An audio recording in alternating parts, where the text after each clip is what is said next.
Well, Tommy, I don't know. Welcome to Diversity Conversations, where we engage in thought-provoking dialogue to identify leadership solutions to today's most Wel- Welcome to Diversity Conversations, where we engage in thought-provoking dialogue to identify leadership solutions to today's most challenging Welcome to Diversity Conversations, where we engage in thought-provoking dialogue to identify leadership solutions to today's most challenging conflicts. Streamed live each week, Saturday 9:30 a.m. to 11 a.m. Hosted by Diversity, Equity, and Inclusion Strategist and CEOs Eric Ellis and Tommy Lewis. Join us and add your voice to this engaging diversity conversation. Good morning, Greater Cincinnati, Northern Kentucky, the United States, and the world. My name is Eric Ellis. I'm the president and CEO of Integrity Development Corporation, and I'm joined this morning by my good friend and brother, Tommy Lewis, president and CEO of Make It Plain Consulting. Good morning, Eric. Tommy, how are you this morning?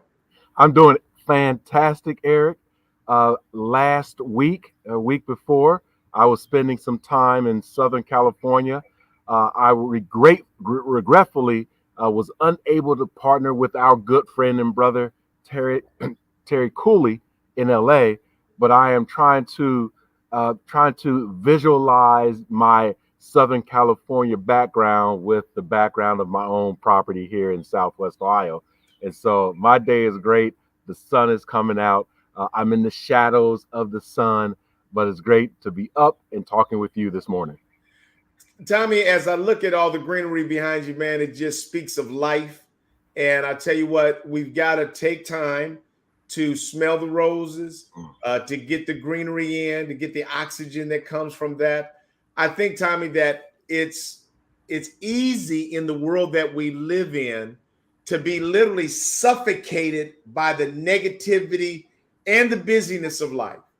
And I think that we have got to, and you and I fight for this, we got to make room for green spaces and enjoying life and taking the pressure off and bringing the pressure down, because there's so much in life that can drive that up. So I mean, it's just beautiful to see where you are, man. Yeah, thank you, Eric. And again, that speaks to one's real intention around mental health, to be intentional to enjoy what God has blessed us with. And he has blessed us with fresh air, right? It was mankind that kind of polluted that. He has blessed us with nature.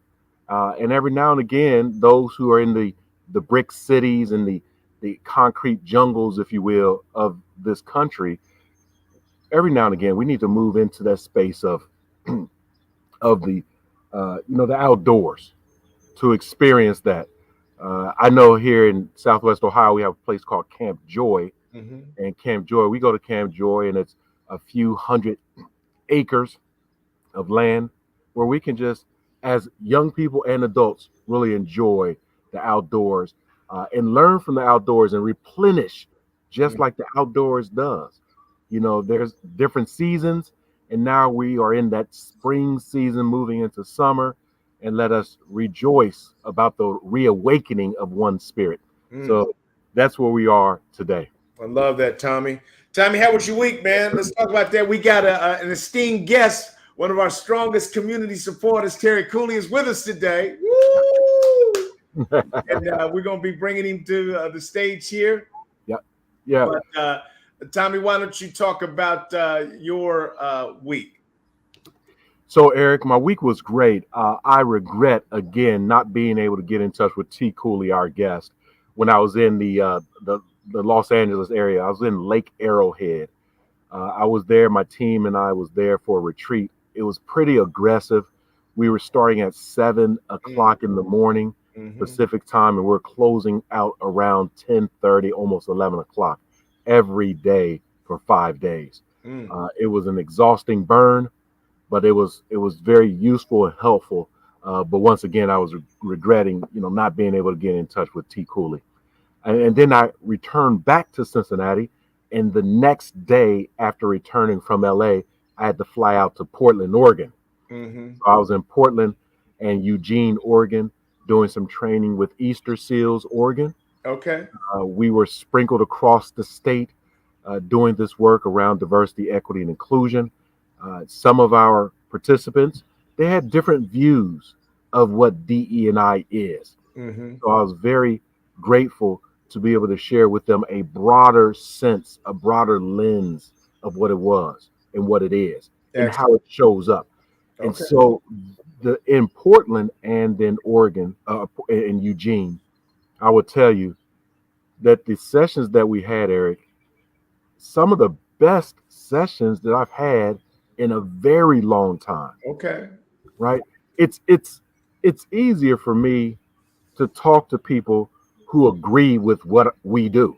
Right. Right. That's right. The challenge is when people don't, and you can get them to sway into some new thinking, Right. right? Right. New global thinking. And Right. that was the case with Easter Seals, Oregon, that these folks are good people, Uh-huh. right? They just have different lenses, Right. right? And that is diversity, Right. right? And so we're coming from different backgrounds. They work with the aging.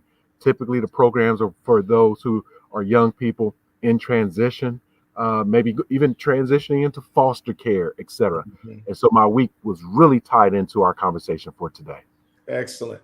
Terry, how was your week, man? We'll just bring you right into that conversation. How was your week? I had a pretty good week. And first of all, I thank you guys for inviting me to your show. I tell you, it's a great thing to be sitting among these two icons here. But my week was pretty good. I got a chance to see one of my older kids off. He's moved on now. He was with me for 4 years.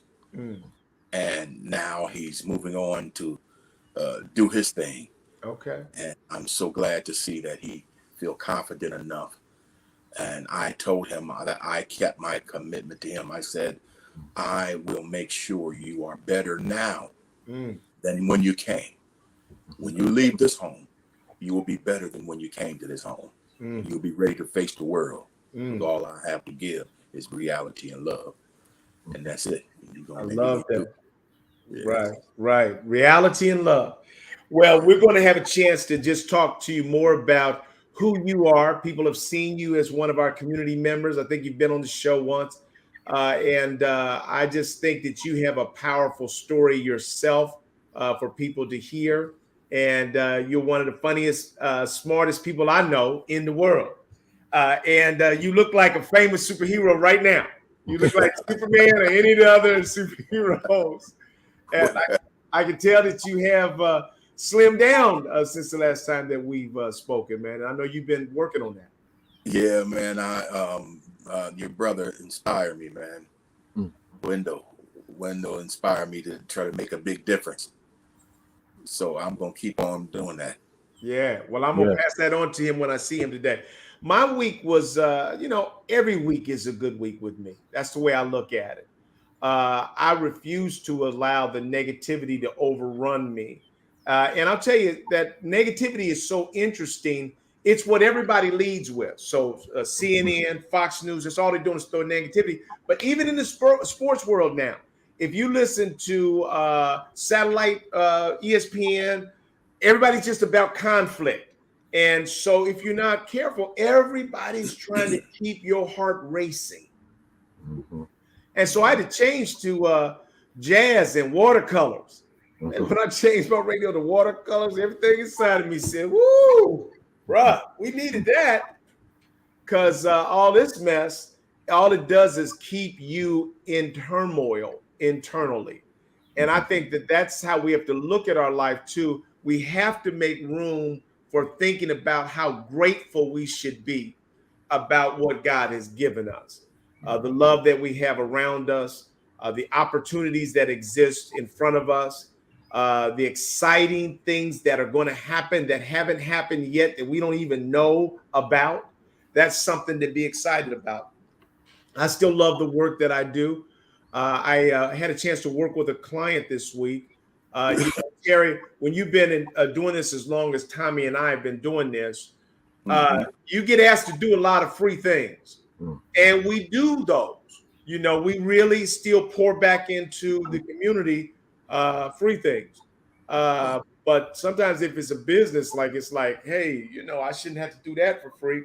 And so I told the group I wasn't going to do it, because I was at my field of volunteer things that I could do, certainly, especially for people that run businesses. But Oh, I yeah. I called the person back and I said, I've changed my mind. I said, Hmm. I think that I can be helpful. I'll spend some time with you and your group on a Friday morning. And so last Friday, I had a chance to do that. And it was powerful. It was some people that were very resistant to diversity, that they thought they were. They were conservatives.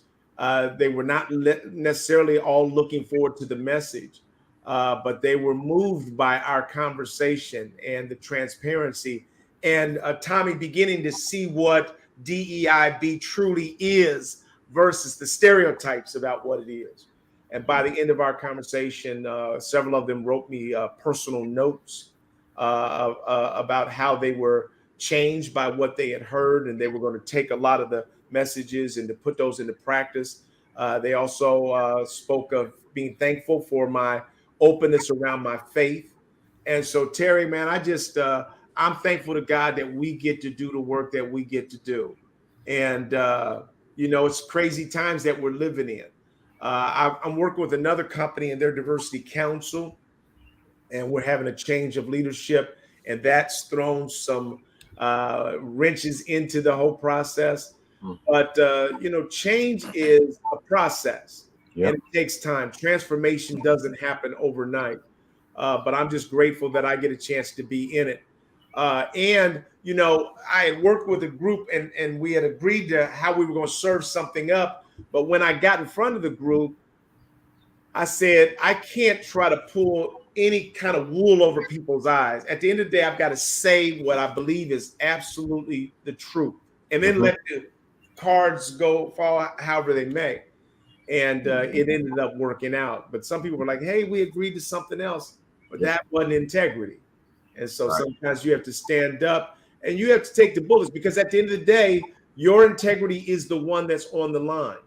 And if you lose that, I think it's all over. Everything is lost, because all you have is.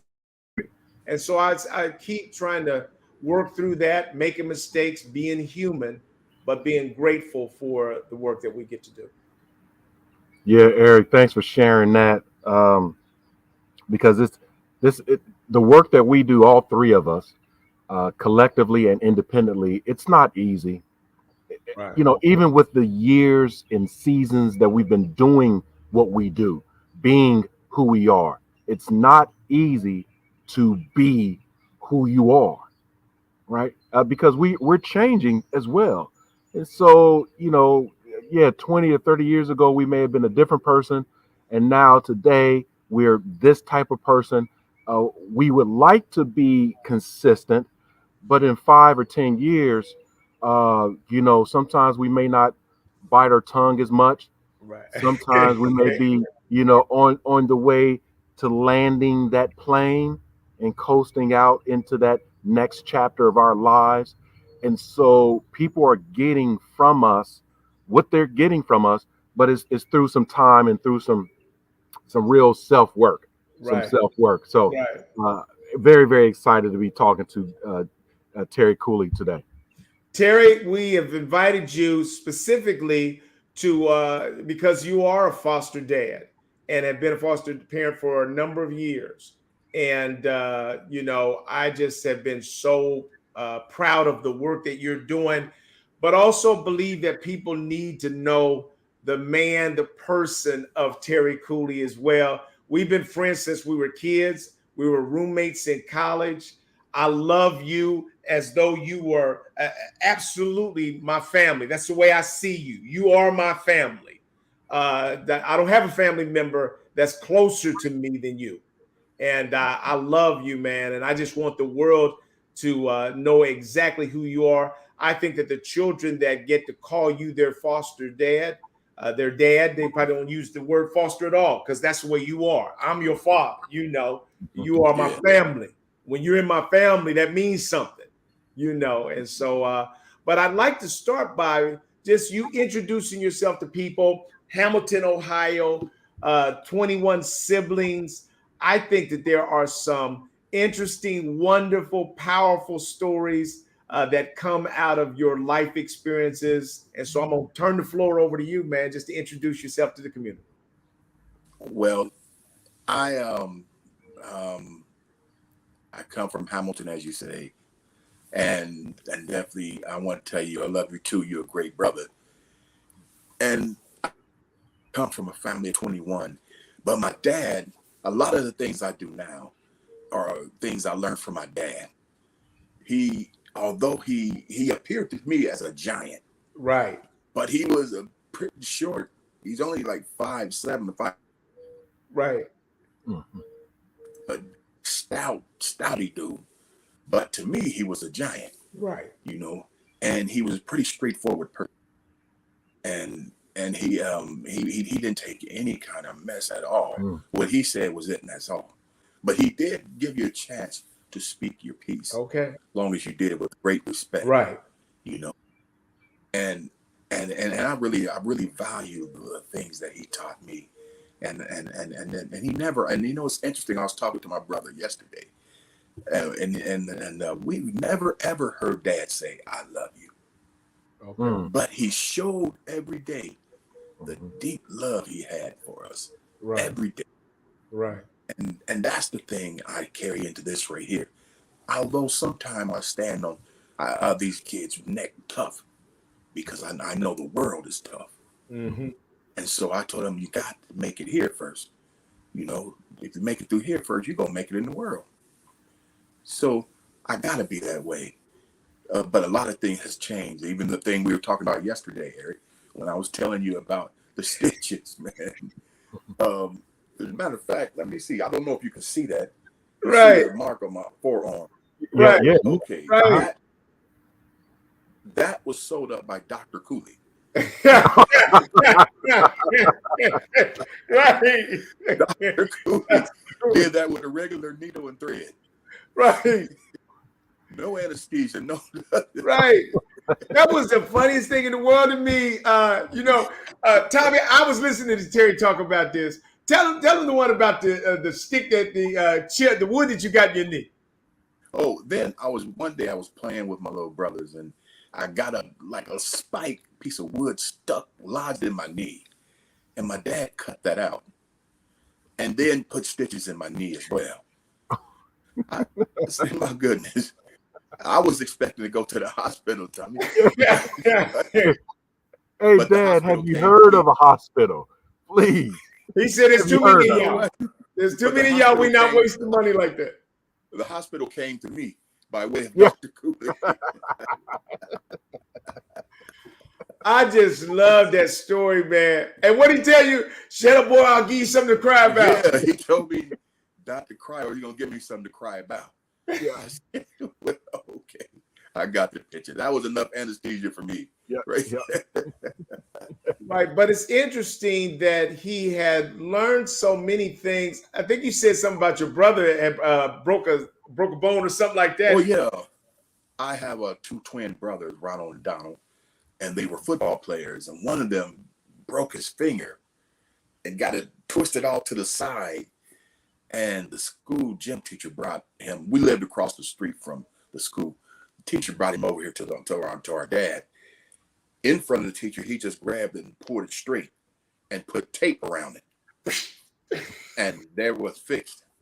It was fixed as far as he was concerned. It was fixed. But my goodness. Right. But those are the kind of things that we learn right there. It's called ingenuity. You learn ingenuity at an early age. Right. Right. And the thing is, what were some of the greatest memories that you have of being a child growing up? What are some of the things that you saw, learned from being in a big family that you have brought forward to your own situation of being a father? One thing I look back on, and I how should I say this? I know we come from a poor background, but it felt the way my dad did it. It felt like we were in a rich background. Mm-hmm. Because he said Never will there ever be a day we will ever go hungry. Mm-hmm. Never will there ever be a day we will be living on the street. So to me, I took it as I didn't see no difference of anything poor at all until one day we had a dress at the school. They had a dress day for all the people, the minorities at the school. Dress real fly. But one guy asked me, Cooley, why you didn't get dressed up today? Now I'm trying to figure out, wait a minute. I'm thinking I'm feeling real good because I had one of my older brother's shirts that he handed me down. You know, and I'm thinking, why? I am fly. What is you talking about? Why didn't I get dressed up? I am exactly. I thought I was fly. Right. But what I'm saying is my dad never showed any difference. We never ever saw that we were poor. We never ever saw that we were hungry. But he balanced that in life. He made that balance right there. We felt good every day. Where did you get your sense of humor from? Who was funny in your family? Your father, your mother? I don't even know, but I don't even know. But I just know that I feel I'm kind of happy. My mom always told me I was a jolly baby. She used to jump me up all the time. She said you used to jump and bounce around and laugh all the time as a baby. Right. So I don't know. Maybe it came from birth. I don't know. But the way that you look at the world is so interesting. You look at the world and you see things that are occurring and you describe them in interesting ways. I don't know if there are any stories that you can share about being a foster dad, experiences that kids have had, different situations that they've been in that you've had to rescue them out of. Or even, since it is foster care month, you can even talk about what you see as the good news or the challenges in the foster care system as well.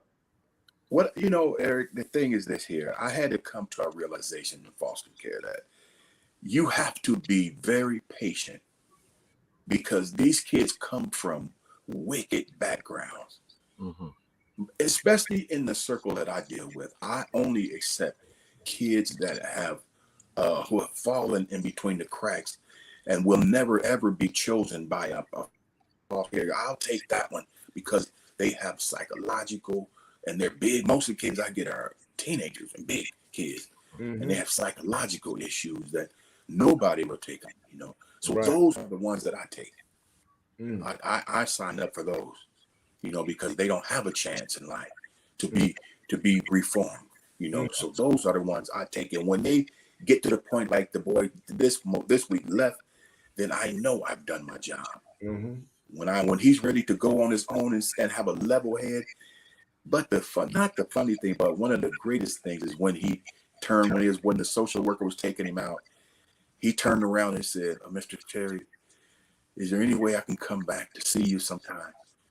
I mean, possibly spend the night or something. I said, man, you sure could. This is still your home, man. Then he turned and walked away. He shook my hand and he came back and he went by the door and came back again. I want to shake your hand again, man. I want to come back and visit you.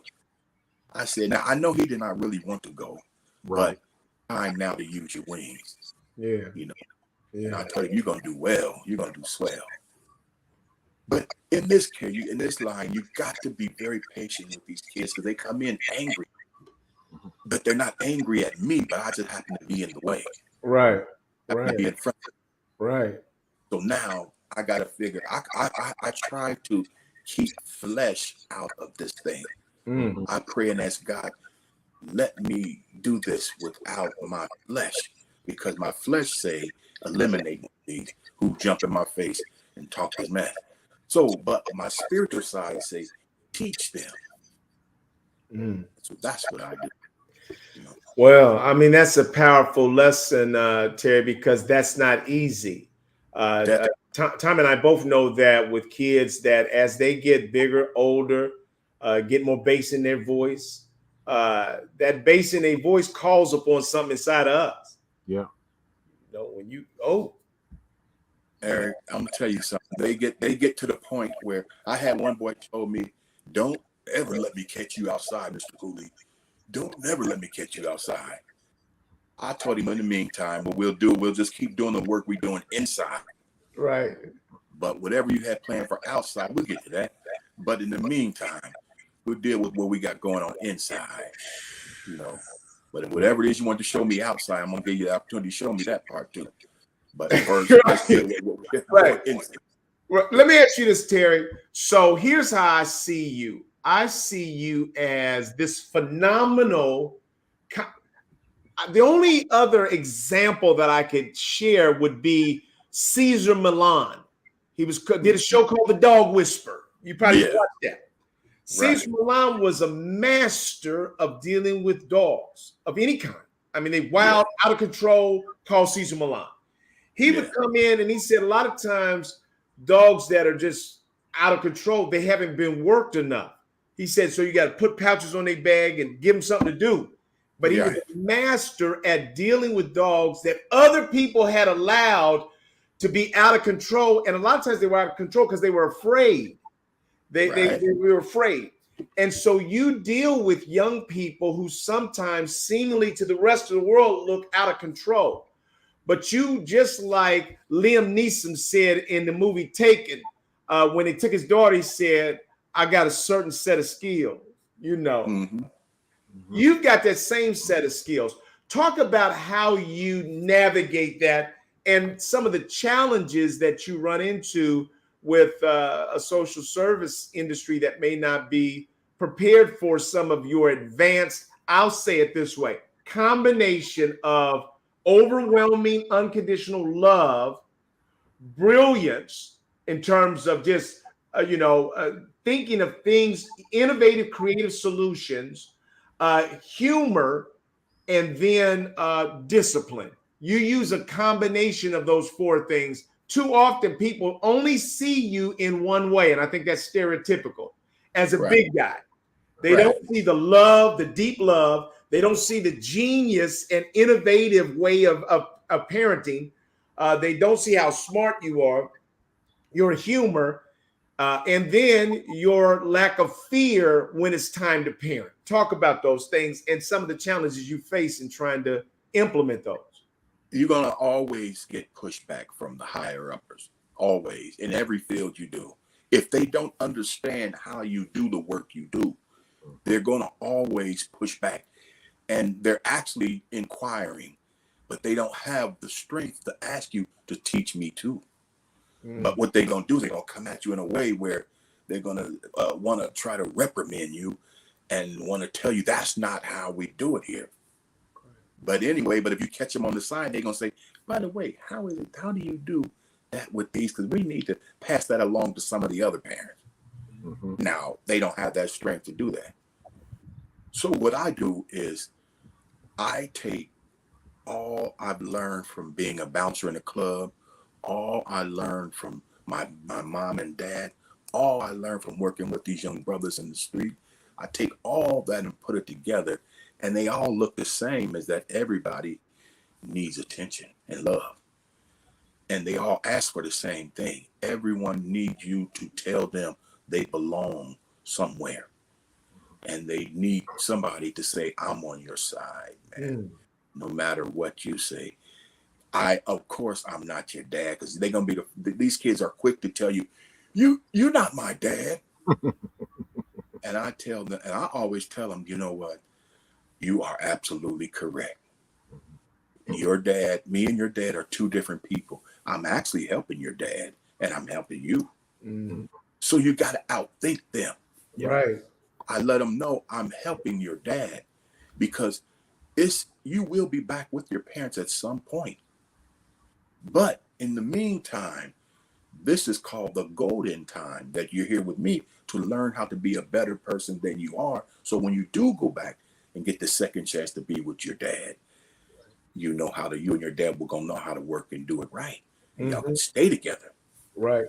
So of course I'm not your dad. What are some of the principles that you're trying to teach young people? So as soon as they come to your house as a brand new child, what are some of the lessons that and boundaries are you trying to establish?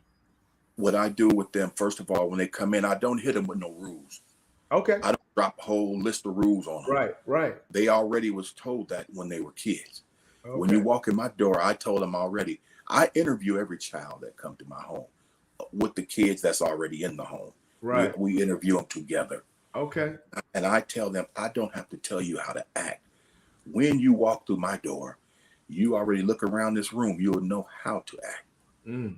But if you go wrong, the older boys that's here are ready to tell you what Mr. Cooley like and what he don't like. Mm. But if it don't work with the older boys telling you, then Mr. Cooley got to move on it and let you know how to do it. But I prefer the young boys that's already here to teach these how to do it, because they're more willing to listen to kids that you could say they're on ground zero with them. Mm. You know, so How many boys do you have now? I have now 3 because one moved out, so I have 3. Okay. And I got another one coming in June the 1st. Okay. So Okay. I'll be back up to 4. Okay. Okay. How long have you been and Tommy, I'm gonna let you jump right in. How long have you been a foster parent, and how many boys have you had across that time? Oh wow, I'd say about 9 years now, and I've been through so many different kids. I couldn't even tell you how many, because a lot of them came and they went back to their parents. But then I've been through so many of them. Okay. I only take older boys. So if they come here old, they're gonna reach the age they got to go on. Okay. You know, Yeah. And Terry, as you're sharing, I have a friend here in Southwest Ohio who was born and raised in Los Angeles. A former football player, NFL football player. He played for the Cincinnati Bengals by the name of Joe Kelly. And Joe Kelly and his wife, Tiffany Kelly, they've had an organization called Kelly Youth Services. And they have maybe, I would like to say, close to 10 or 12 homes, foster homes, with a full staff in each of the homes, etc. Wow, that's what Terry wants to do. That's right. That's my next move. That's the next move. And they are, doing incredibly well, first and foremost, with their ability to care for our boys and girls who are not being cared for, right? So as I hear you speaking, and it reminds me of Joe Kelly. He was a linebacker, a big guy, a strong guy, from Compton, California, but he had a heart that was a gem, like yourself, just a gem, a jewel, right? You talked about your own patience. You talked about your own background. What is it about you that makes you so impactful for even the roughest of the roughest kids? What is it about you? Well, to tell you the truth, Tommy, I don't see them as rough kids. Okay. I see them as a kid that needs help. You see, I know people see them as a rough kid, they stay away from them. But what make a person a rough kid? Is the person set them apart in their own mind. So I don't see them as no rough kid. I see them as a kid, because if you come into my home, you hear how loud it is right now in my home. Right. You hear how loud it is, but that's like that all the way around the clock. None of them are out of control, blasting that music or doing crazy jump.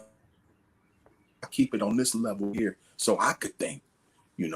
I told them I don't want to go crazy myself. I got to be able to think. So I want them to be able to do more than what people classify them as crazy. Do something that makes. Do something. You don't have to be looked at on as a freak show. No. I see you guys are very talented and educated men. And not only that, you are great men. I tell them you are a great man. I told you, Eric, a story where I wanted to know how I would be before great men, because that's what the Bible says. Your talent will bring you before great men. Now, I tried to figure out, doing foster care, at what point is it going to bring me before some great men until I read a scripture that said, for as much as you've done to the least of them, Yes. you've done to me. So that means my Lord is great. Yeah. So if he say you've done to me, what as much as you've done to the least of them, you've done it to me, meaning these kids are already great. So I've been looking for greatness, and here it was right on my nose. I didn't even know it. Yeah. Because I had to change my perspective on this, you know. And then I went and told them all the story I'm telling you guys. And I told them, you guys are great. So let's keep doing great things. Let's do that. Yeah, Terry, I do appreciate you for not only myself, but also for our community, obviously, how you reframed some of the language that I shared, right? They're not necessarily rough at all. They're calling out for help. They need help. They need assistance. I would share as well that we have people in more affluent families who also call out for help, right? Mm-hmm. And they act out, if you will. So I don't know. I agree with you. It may not be their rough kids. Is that we as human beings, we have needs. We call out. I can remember. I had a very very stable household growing up, Okay. but I wanted to break away from the shadows of my father, and I Mm-hmm. did that by acting out, right? And then I had a community around me. It was like, boy, that's not you, right? You don't Yeah. belong to the streets, or you're not out there. And I was like, no, but I'm my own man. And I Mm-hmm. had people like you, Terry Cooley, who had the patience and the ear and the eyes to really see me. And Mm-hmm. so for those young people who have the honor and the privilege to have you in their life and have been in their life, and those who are waiting for you to show up in their life, thank you for being able to see them, right? I'm not bad. I'm not rough. I just need a little attention. And also, I need a platform to let some of this stuff out without it getting me incarcerated, without it getting me killed, without me getting me hurt. I just need to get this stuff out, and I'm going to yell at you, right? For about a month. I'm going to get it out because it's been 14, 16, 18 years of piling up. Mm-hmm. And so, yeah, thank you, man. We're all in this thing together, Mm-hmm. And if anyone has all the answers to life, please let me know. One answer is to do what T. Cooley is doing. Terry Right. is to take some people in, Mm-hmm. right, to help someone. And so thank you again. And LA is a big city, and you continue to do God's work. That's absolutely right. Terry, I'd like you to share. You've done a lot of different things. You've had a career as an actor. You've been a bouncer. You've done a lot of different things. And so, what I'd like you to share, if you might, and we certainly say hello to April, Austin, and Ty. Thank you all for joining us this morning. To share an interesting story about each of your careers and the lesson that you took from that you might even be able to apply to being a foster parent. I when it comes to bouncing, your statement to the world as a bouncer in the clubs I work in, I worked in Asian clubs. Now most of Okay. those guys there are black belts, Okay. taekwondo. Right. I'd much rather have a nice, peaceful night than to be battling with anybody, Right. you know. But my thing is, I know how to diffuse a situation before it take off to be Right. anything. Right. But at the same time, you have to state your statement have to be, if need be, then we can take it to the grass too. You Mhm. know, that's your statement as a bouncer.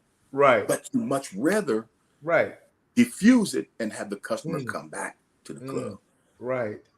So my thing is I try to perfect that. So Mm, that skill I brought into this thing here, this thing mm, doing foster care. You know, when these kids rage out of control, I sit back, I will listen to them and let me hear. I tell them, teach me something new. Teach me something new. You know, I asked them, teach me, tell me something I never knew. I mean, I told them, you got the floor is yours. Speak on it. Right. And and when you do that, they stop. Right. Yeah. They stop because now they put on the spot. And they sit and they just be pouting. I said, man, I'm still teach me something new. I want to learn from you. I really do. Because I don't know how to help you until I hear and know what we're talking about. Yeah. And when you finish, I'll clean up your half of the room. You get that half, and this boy get the other half. That's what I'm talking about. You got to find them. You got to find out where the kid is. You got to go down and find that child. Yeah. But then you got to bring them back and let them know, I'm your friend, but I'm leading you. I'm your friend, but I'm the leader here. You are under my roof. When you are able to run this house, that's when it's time for you to go. Yeah. You know. Right. But in the meantime, you're gonna do what I tell you to do. You know. And that's it. Dr. James Dobson said that children need discipline in order to know that they're safe. Right. And I think that's the thing that people miss, that without discipline, there is no feeling of safety and security. And I think that that's what you're bringing to them, an environment that's safe. You know, they get a little beard, they get a little hair on their chin, and now they want to flex their little muscle. Right. I love it. I say, man, I got to feel safe. I don't want to walk around here knowing I got wimps around me. I want to walk around here knowing I got lions around me. Right. So I'm glad y'all tough. I'm glad you are tough.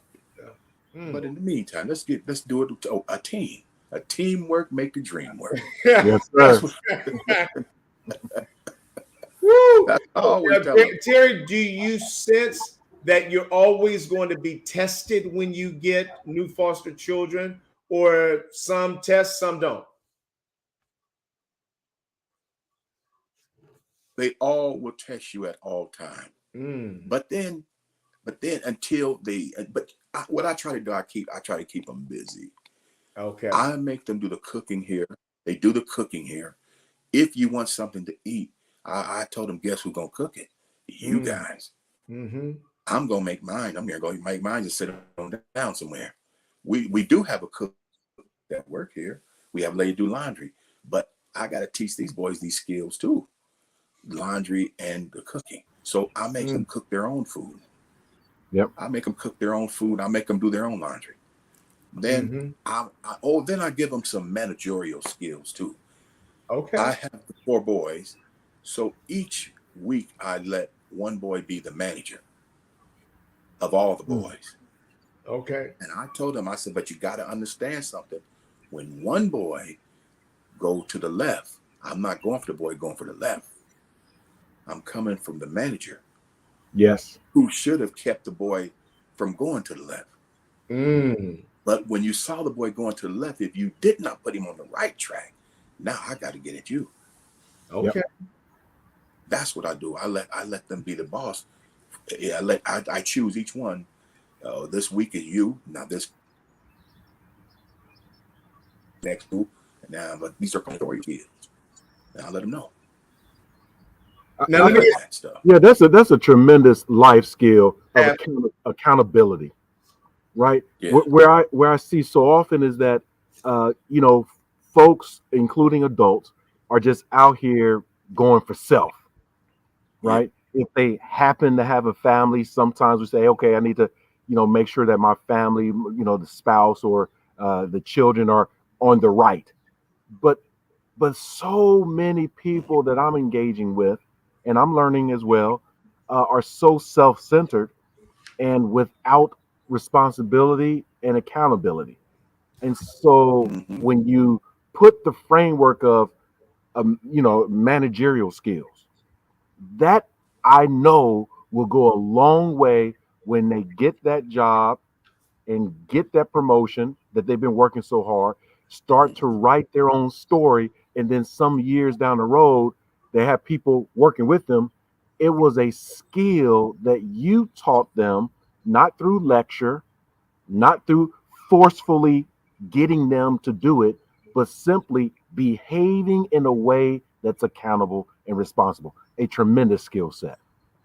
Terry, let me ask you this, because like I said, our community doesn't know all of your skill set, but you are a person who has literally brought together and on an annual basis the Crips and the Bloods, two notorious gangs in California, for a joint barbecue. I'd like you to help us. Is there any way you can help us to see what you see that allows you to feel like I can do this?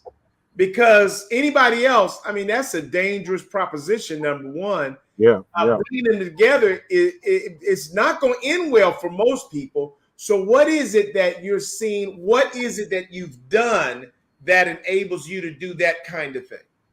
Well, first of all, Eric, what I see is that I cannot do it. I can't fail. That's what I see. The first thing is I won't fail.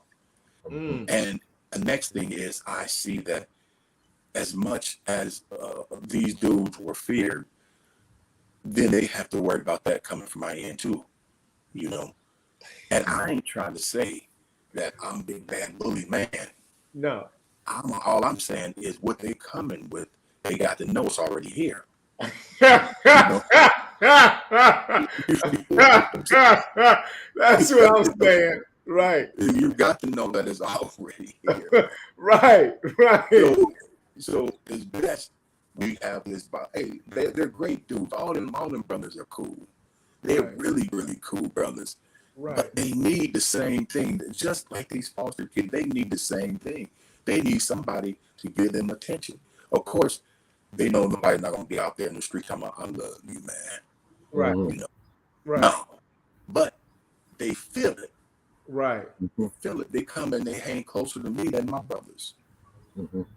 They come up there and they flood the whole job where I work just because I showed them love. But Terry, tell that story about the young man that you saw across the street trying to rob one of the stores. Oh, you know what's interesting? I saw something like that on the news yesterday. This guy saw somebody else. But anyway, what happened with my situation is there's a Kentucky Fried Chicken across the street from my job. I happened to be looking over there across the street one day and saw one brother that I knew over there trying to rob the place. And I said, oh, no, I know this brother ain't trying to rob the place where I eat. No, sir. Right. So I walked over there and I told the people, excuse me, look, I got this. Y'all don't need to call the police. I got this. I told the brother, put that away. Dude, put it away. You already know what's going to happen if you don't.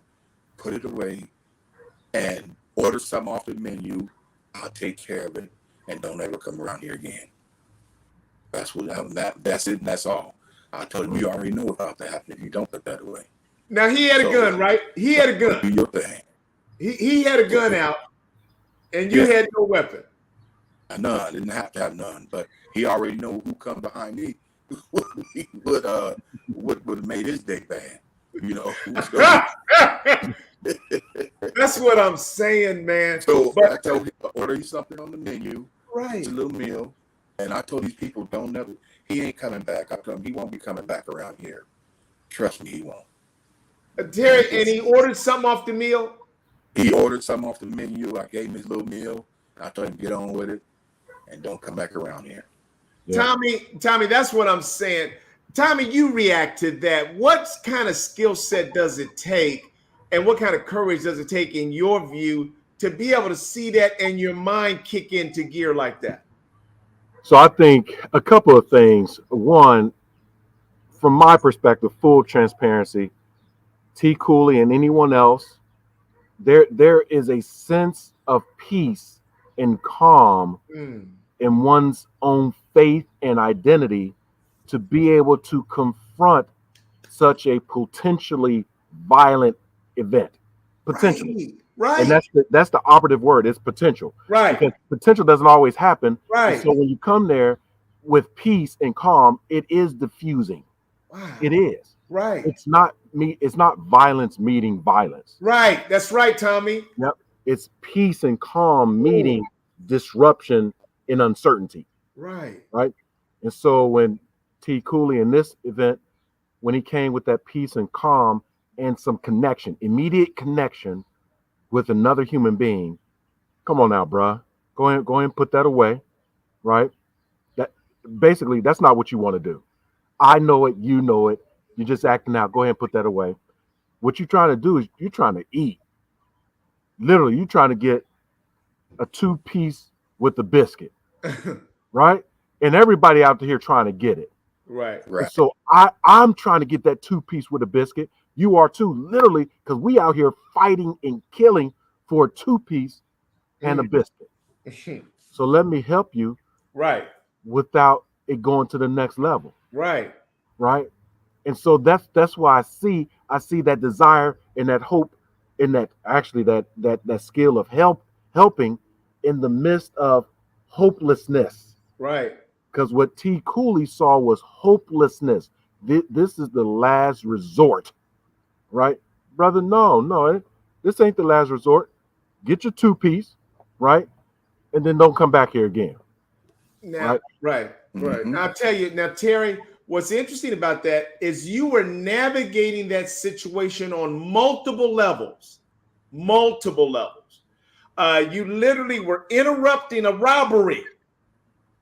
You managed the people and said, don't call the cops in on this. So first of all, you're saying don't call the cops. So whatever he's thinking about, you're saving him by encouraging them not to call the cops. So now he's looking at, oh, you're not just opposing me. The first thing you're doing is almost protecting me from the police that are going to be on my heels right away. And you say, I got this. And then you deal with him and saying, order something, I'll put that away. And I think that there's so much that has happened in that takes a high level of intelligence, a high level of emotional intelligence, a high level of power, because you also know that you are ready for any thing that might jump off. Anything that might jump off, you're prepared for that. You know, Eric, in the area where that happened, it is so bad, really bad area, high crime, high gang. Right. It's a high gang level there. And that officer if they would have called the police on him, I guarantee he would have been a dead man. Yeah. The police would have shot him. No hesitation. Right. Yeah. That's why I got over there real quick and told him, look, I got that. I told him, I got this. Yeah. I got it. I know this, brother. I told him, I know him. I got this. I got this. Because that same KFC, people stealing stuff all the time. Right. But I tell you one more thing real quick. They have a truck that come at late night and deliver to that place, like the chicken, the drinks, everything they have to deliver. While guy delivering, they're walking in and stuff in. I saw this guy who's homeless go inside the truck, take a big box of stuff, of the meat, chicken. He came walking across the street because he saw me and some of my friends over there, and want to sell that to us for like $5 or some little cheap price. Right. Well, I asked him, where did you get that? He said, off that truck right there, man. That guy, when he went inside, grabbed off that truck. So I had a couple of my friends escort him back over there to the truck with that box. Take the box back over to the truck and give it back to that guy. Mm-hmm. Now, I did give him this little $5 he asked for. Right. But I told him, dude, don't ever rob the place where I eat, man. Mm-hmm. You don't never mess with the place where I get my food from. Yeah. Not only that, that's not right, man. This man working real hard, delivering stuff. You gonna go up in there and steal. Yep. Terry, let me ask you this. Now, so as we listen to you, we feel as though the police should see you as the greatest ally they could ever have. But unfortunately, they didn't always see you that way, did they? Eric, one officer came over, shook my hand. He brought a partner of his over to the club where I work, and he said, Mr. Cooley, I am going to personally took his glove off. He took his glove. He's a motorcycle cop.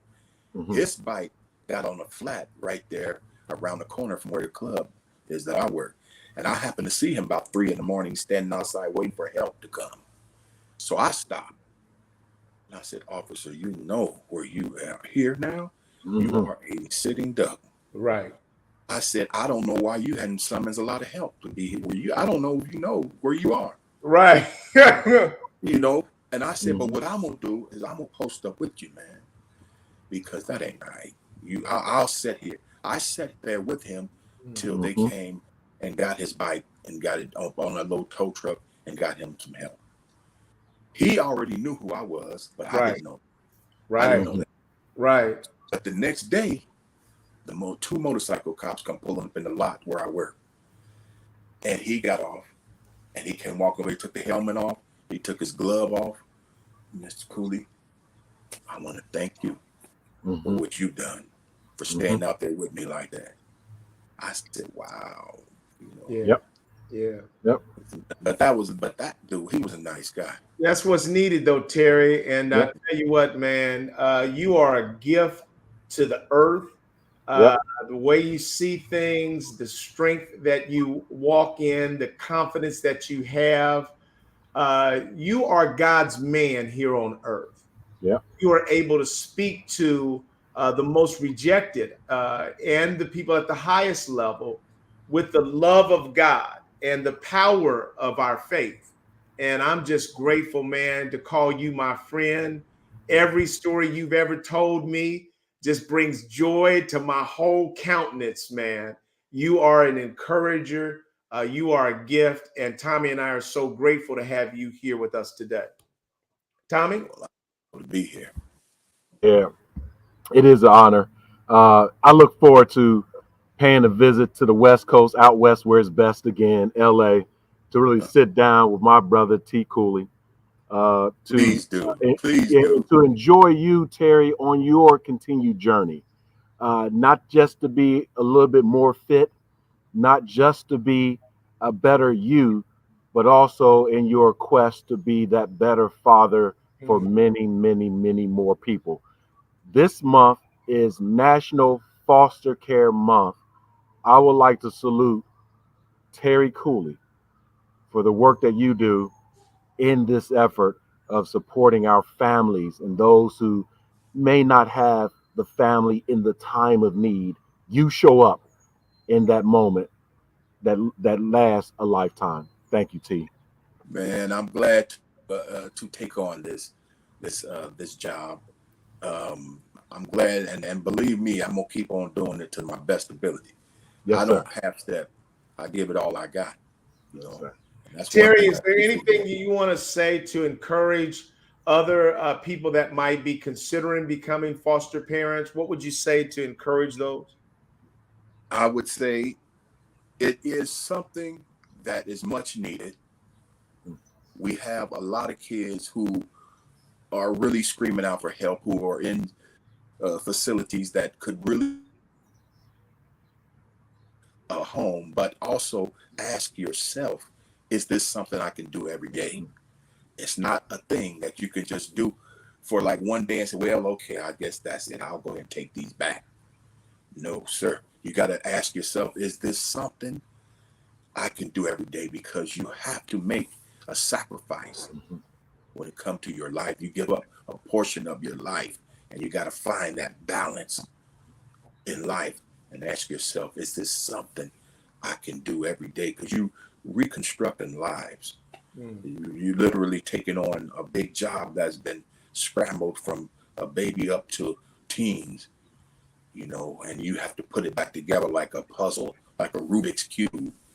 Some puzzles might not get together, put back together, but you can make the piece fit some kind of way, you know. Terry, what would you say to those agencies that are working with foster parents? How can they better support foster parents in the work that they're doing? Well, as you know, it's a broken system, and we need to, first of all, stop thinking that everything is going to go textbook style, because there's things that people can do along that can accompany the textbook and make it work. Just like on a freeway, the speed limit is 55 or 65, but sometimes you got to slow down and make it fit with the traffic. Right, right, You know? right, right. That's the way it is in this foster care. Everything ain't gonna be by the book. Right. Yeah. But we do what makes sense. Right. Terry, you have the final. Go ahead. You have the final word, man. Whatever you want to leave with the community, man. The floor is yours. We have blown through that hour. Yeah. All I'm gonna say is, I'm looking at this sign that says it best. Make it plain. Yeah. Make it plain. And that's what I try to do. Is I make it plain. Yes, sir. Although there's a lot of diversity in this thing. Yep. You know, we got to make it plain and use our diversity in it as well. That's right. That's right. Terry, we love you, man. Thank you for getting up early this morning to join us. Again, I'm so grateful that this show goes to the archives of Diversity Conversations that Tommy Lewis, myself, and our families for generations will have a chance to access. They will get this episode that includes the tremendous, loving, kind leader, Terry Cooley. Thank you, my friend. Thank you, man. Thank you. I'm glad to be here.